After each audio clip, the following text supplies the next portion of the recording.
Hi there, it's Robbie here at Past Productions. Today we are going to be looking at ancient Greece, and we're going to be finding out how the ancient Greek people ran their country. Now, do you know how your country runs themselves? Why don't we take a look? In ancient Greece, there were two types of government. You have an oligarchy. This is where a small group of people run the country and make all of the decisions. The population do not really have much say. Then you have democracy. This is where everyone has the right to participate in saying how the country should be run. The main two cities that demonstrate these two styles are Sparta, with an oligarchy, and Athens, with democracy. Today in England, we live in a democratic society. We can thank the ancient Greek people for that. Remember, democracy means that everyone who is over 18 and has British citizenship is allowed to vote in this country. Although we are going to be focusing on democracy, it is good to have an understanding of other types of government structures that are out there. We are going to look quickly at an oligarchy. As I said earlier, an oligarchy is where a small group of people govern together and make all of the decisions on behalf of their people, the population. In other words, the citizens have very little say in how their country or city is run. Sparta was run by an oligarchy. They emphasized war over comfort and culture. As time wore on, the Spartans' reputation for being fierce warriors grew and grew. There were not many occasions where other countries attacked Sparta. This was despite their army being quite small, no more than 8,000 men. As a Spartan, you start training at 7 years of age. You are trained to be tough. Every Spartan man fought with passion for his country. Life was hard in Sparta, but other Greek cities envied them for their simple way of life and dedication to their country. Sparta women also had equal rights to men. In Athens, the focus there was on culture more than war. With democracy, you get more freedom as a citizen. Around 10% or 1/10 of the population in ancient Greece had voting rights. All of these were wealthy young men over the age of 30. Women had no freedoms at all, apart from Spartan women as I mentioned earlier.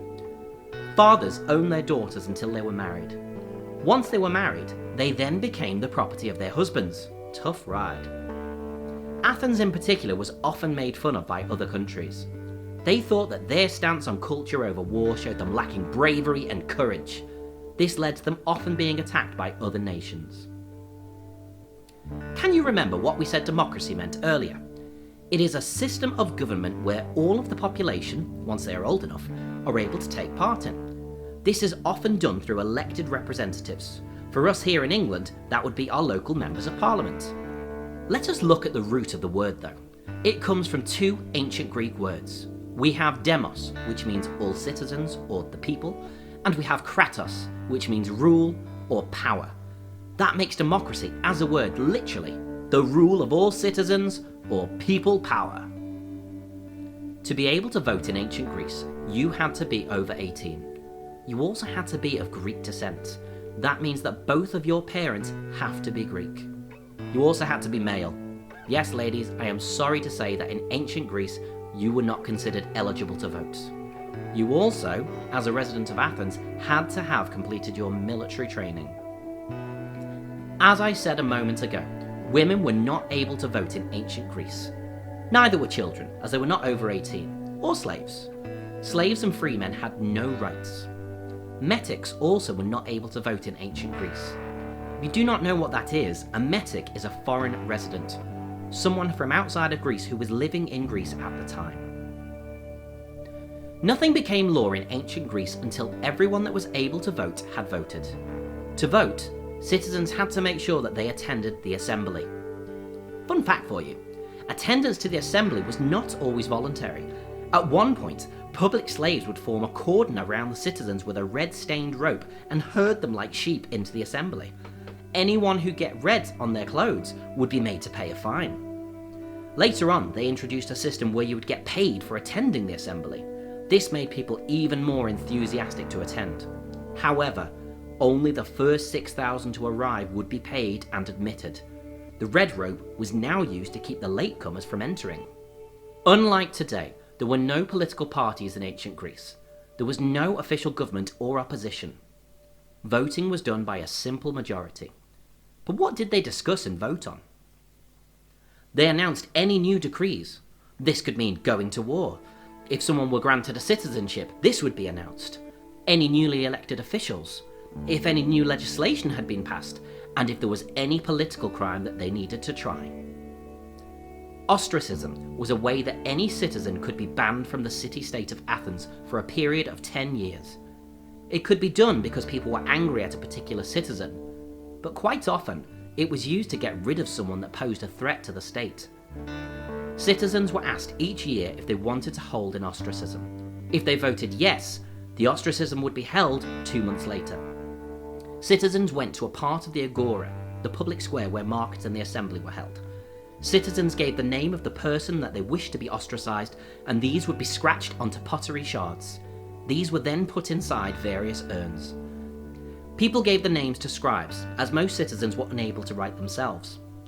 The officials would count up the pieces of pottery and sort them into piles. The person with the most votes would be banished. According to sources, this would only happen if 6,000 votes were cast as a minimum. The winner, although the prize was not great, had to have had at least 6,000 votes with their name. They then had 10 days to leave Athens. If the person attempted to return, the penalty was death. On the positive side, the person's belongings were not banished or taken away from them. That means they could retain their status wherever they ended up outside of Athens. After your 10 years was up, you were allowed to return, and your previous actions would be forgotten. You would have a fresh start, so to speak. You could be barred from attending the assembly if you had not paid all of your debts. This could potentially become a permanent suspension or ban, which could be inherited from you by your children.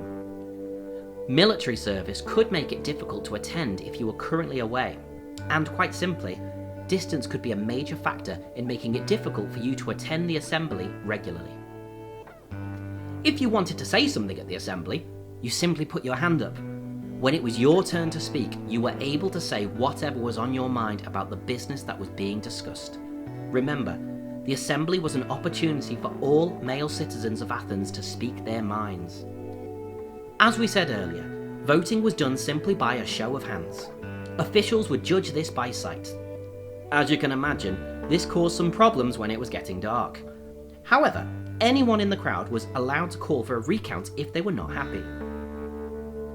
Sometimes, small stones would be used to cast votes. People would throw either a white or a black stone into an urn. White was for yes, black was for no. This would be done at the end of the meeting. Officials would break open the pots for counting afterwards. Using the urns kept the votes anonymous. This meant that no one else would know which way you had voted. This enabled the people to vote honestly, without fear of what others would think. To keep everything in check, every year 500 people were voted into what was called the boule. It was their job to decide what things should be discussed and voted upon by the assembly. You were allowed to serve in the boule twice in your lifetime. However, the years could not be consecutive. That means you had to have a break of at least a year between each time you served. 9 presidents were also elected each year. They had the job of organising any proceedings and also counting votes after voting had taken place. There can be problems with democracy, even today. A good speaker can sway people to vote the wrong way or follow the wrong path.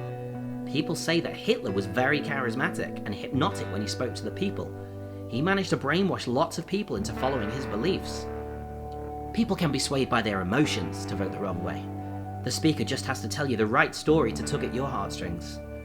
Also, people sometimes just may lack proper intelligence to make a good decision. Still, the idea that anyone who is able to vote gets the opportunity to vote sends a powerful message if done right. It means that the government or people in charge get to see how people feel about different things. Do you think democracy is a good way to lead a country? So we hope you enjoyed our latest video. If you had a favourite bit, why not comment down below for us so we can read that and get back to you. If you really enjoyed our video, why not subscribe to our channel, and then you can see more videos as we create them. If you really like our videos, why not even hit the notification bell? Then we'll be alerting you every time we upload a new video. We'll catch you soon. Bye!